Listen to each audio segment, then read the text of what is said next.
Jim Carrey has played iconic roles in films like Ace Ventura, The Truman Show, and Eternal Sunshine of the Spotless Mind. He is popular among fans for his larger-than-life comedic talent, bringing laughter to millions worldwide. However, behind this lively and seemingly joyous on-screen persona is the picture of a man who has weathered many storms and tragedies. This is the deeply personal and often heart-wrenching story of Jim Carrey's many challenges, heartbreaks, mental health battles, and the unique struggles that come with fame. James Eugene Carrey was born in Newmarket, Canada on January 17, 1962. His mother, Kathleen, was a singer before becoming a stay-at-home wife, and his father, Percy, was a saxophonist with a Toronto big band before seeking financial stability as an accountant. His mother had French, Irish, and Scottish roots, while his father came from French-Canadian ancestry. Their family's original last name was Cara. Jim grew up in a Catholic household with 3 older siblings, John, Patricia, and Rita. His early years were tough. His mother suffered from ongoing health problems and was often bedridden, while his father struggled to support the family. They lived in Scarborough, Ontario, where Jim attended Blessed Trinity Catholic Elementary School in North York. As a child, Jim wasn't very talkative and didn't have many friends. He had dyslexia, which made school challenging, and contributed to feelings of sadness and isolation. He took medication off and on over the years, and spent a lot of time alone in his room, working to improve his memory and cope with his learning difficulties. He also practiced making faces in the mirror, which later helped him master impressions. Humor became his way of coping, even if a few teachers didn't appreciate it. Still, Jim found that making people laugh helped him connect with others. From a young age, Jim dreamed of becoming a successful comedian. At just 10 years old, he was so determined that he sent his resume to the producers of The Carol Burnett Show and was thrilled to receive a standard reply.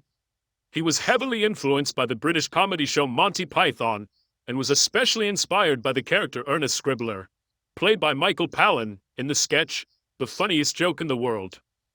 Jim's family later moved to Burlington, Ontario, where they lived for 8 years. During this time, he attended Aldershot High School. Eventually, they returned to Scarborough, and Jim went to Agincourt Collegiate Institute for a while before dropping out on his 16th birthday. Around that time, his father lost his job, and the family became homeless. They moved from Newmarket to a suburb of Toronto and lived in a Volkswagen bus parked in the driveway of his sister Pat's home. For a time, Jim and his brother even stayed in a tent at Charles Daly Park on the shore of Lake Ontario. Reflecting on that difficult period, Jim once joked, "My father lost his job and I actually became homeless for quite some time. Of course, I grew up in Canada, so I thought we had just gone camping." Despite financial hardship, the situation began to improve when his father found work at the Titan Wheels tire factory. The family lived nearby, and Jim and his brothers worked there too, doing janitorial and security work. During his teenage years, Jim began trying his hand at stand-up comedy. In 1977, with his father's support, he performed at a club in Toronto for the first time. His mother helped him pick out a polyester suit for the occasion. Unfortunately, his usual impressions didn't land well with the edgy crowd, and the experience shook his confidence in pursuing a career in entertainment. His family's financial situation eventually improved, and they moved into a more stable home. Jim faced his fears and returned to the stage in 1979 with a stronger act, earning his first paycheck at the Hofbrauhaus Club. As he gained popularity in Toronto for his impressions, he also pursued sketch comedy and auditioned for a spot on Saturday Night Live in the early 1980s. Unfortunately, the new producer, Jean Dumanian, chose Charles Rocket instead. After the rejection, Jim continued to perform in Toronto and nearby areas, while also doing voice work on The All Night Show, a late-night program on CFMT-TV, in February 1981, at 19 years old. Jim landed a gig as the opening act for the rock band Godot at the Roxy Theatre in Barrie.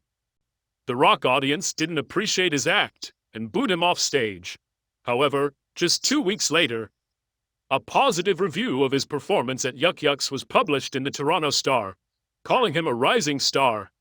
The article gave him wide exposure and increased demand for his comedy across Canada.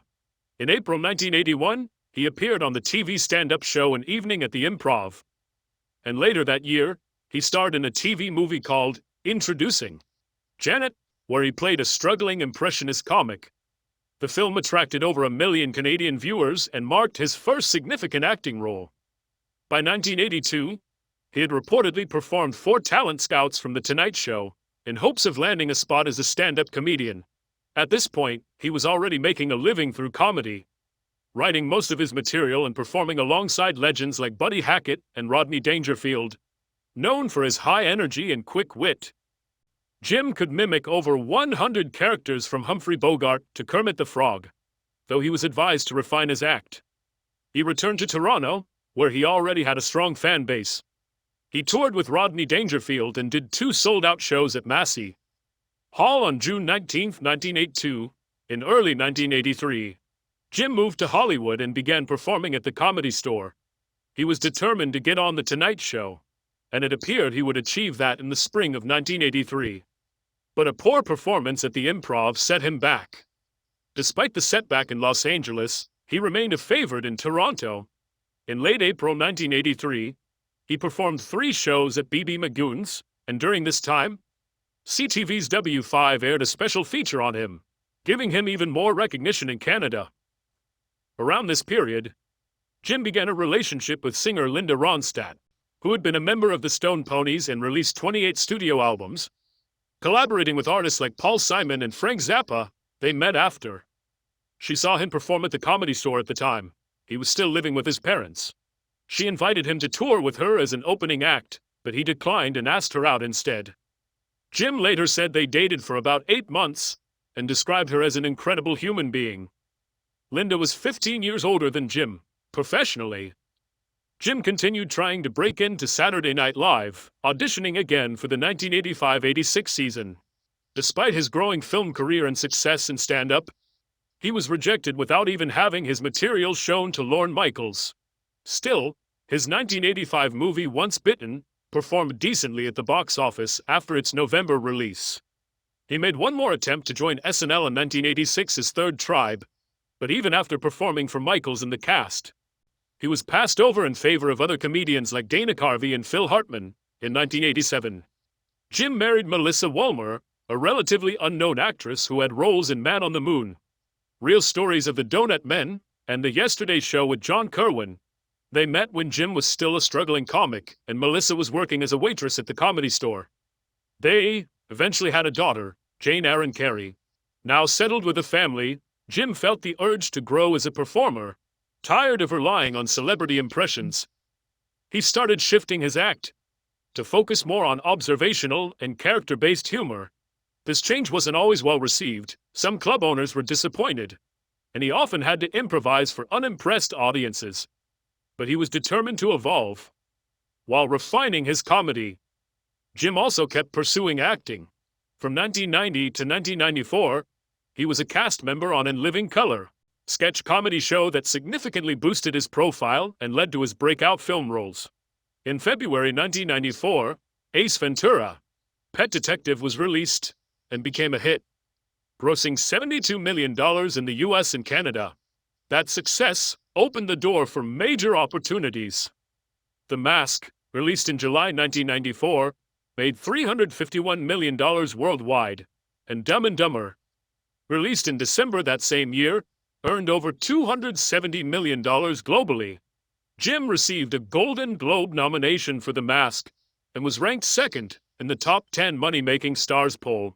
As Jim rose to fame in Hollywood, he also experienced deep personal losses. His mother passed away in 1991, followed by his father in 1994. Jim shared a heartfelt reflection about his dad, saying he could have been a great comedian himself, but chose the stability of a job in accounting because he didn't believe comedy was a viable path. Jim learned from his father's experience and took it to heart, emphasizing the importance of taking a chance on doing what you love. He often said that his father's failure to pursue comedy became his inspiration to follow that path. Despite the loss of both his parents, Jim remained strong and poured his energy into his career. In 1995, He played the Riddler in Batman Forever and reprised his role as Ace Ventura in Ace Ventura: When Nature Calls.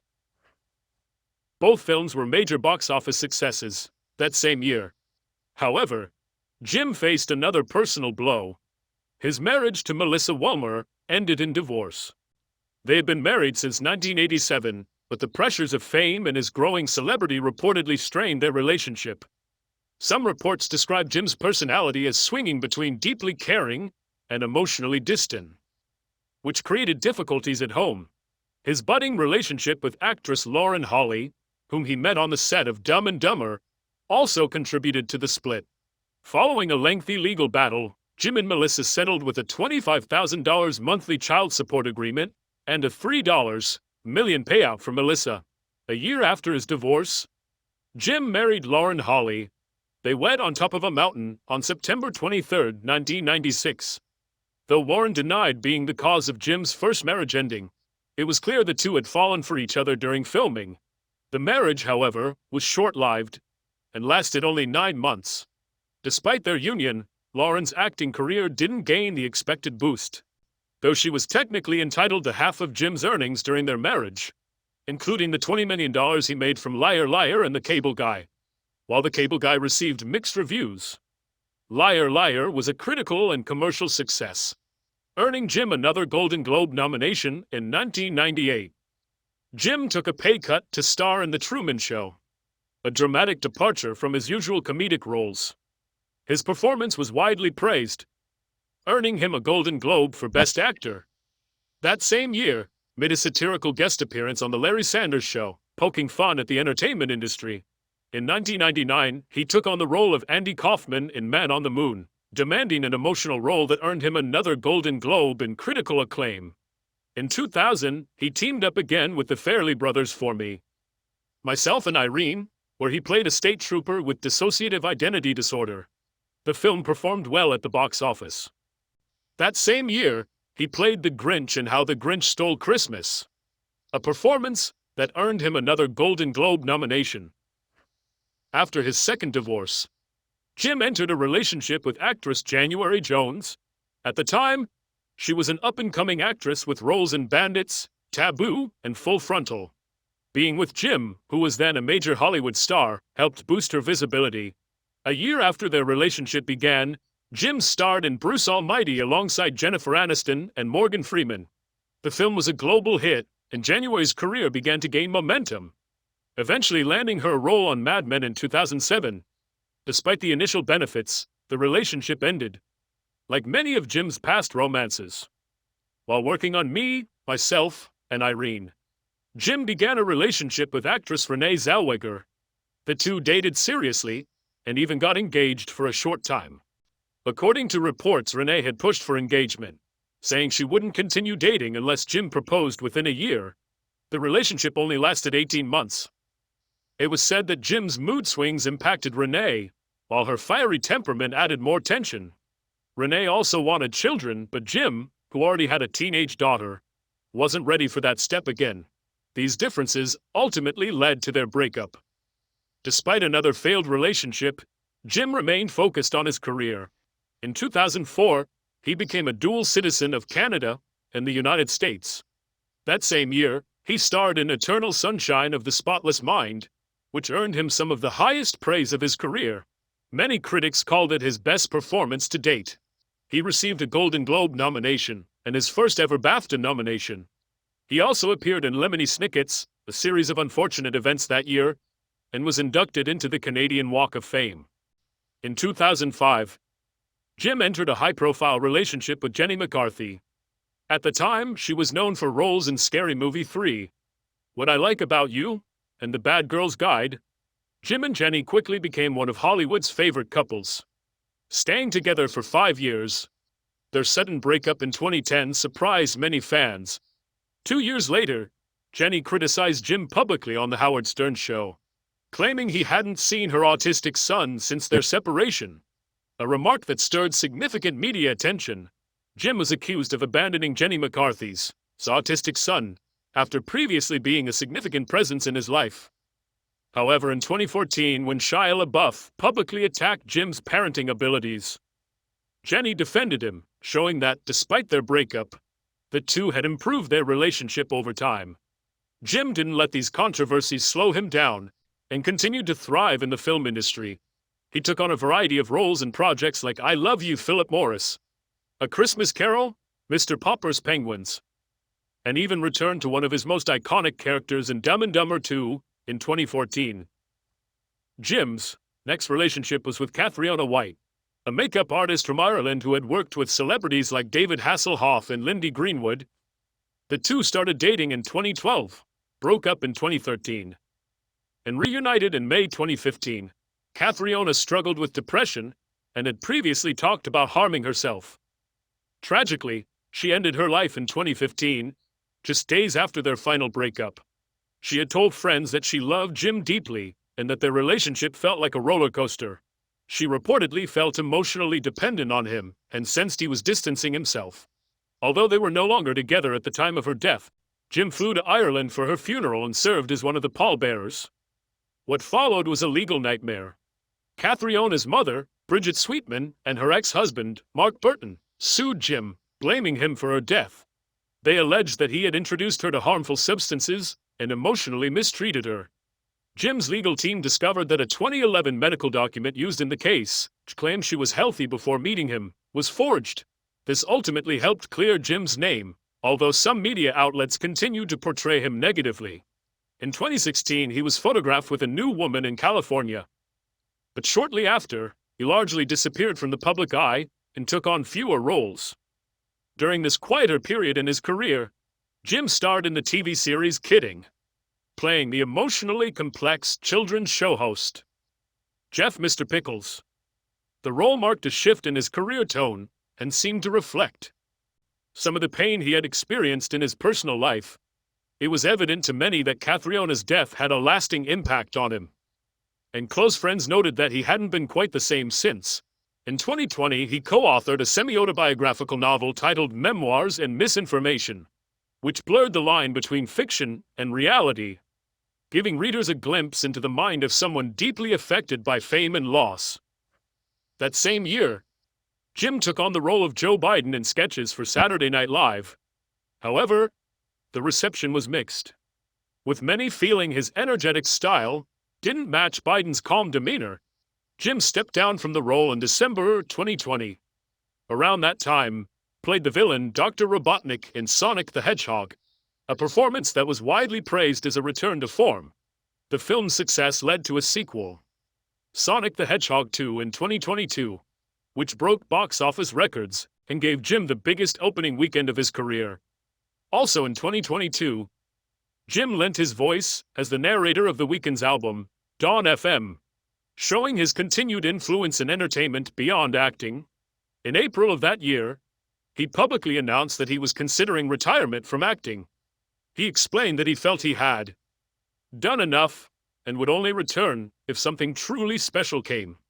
Along a script he described as being delivered in gold ink by angels, he expressed a desire to step away from the spotlight and focus on painting and other forms of creative expression. Since stepping back from Hollywood, friends expressed concern about Jim's well-being, noting that he seemed more reclusive and less vibrant than he once was. On his 62nd birthday, fans commented that he looked noticeably changed, both physically and emotionally, and many believed he had quietly been carrying the weight of years of personal and professional highs and lows. In February 2024, reports emerged that Jim had received a script he was excited about, and would be returning to reprise his role as Dr. Robotnik in the third Sonic film. The news sparked excitement among fans and signaled that he might not be done with acting after all. Jim Carrey's journey from a struggling kid in Canada to one of Hollywood's biggest stars is nothing short of extraordinary. His story is about more than myths, about perseverance, loss, growth, and the complicated path of someone who never gave up on his dreams. At the heart of it all is a boy who chased success, not just for himself, but to honor the dreams his father was forced to abandon. Despite everything he has faced, Jim's influence on the world of comedy and film remains powerful as he steps back into the spotlight. Audiences wait to see what the next chapter holds in the life of one of entertainment's most fascinating and resilient figures.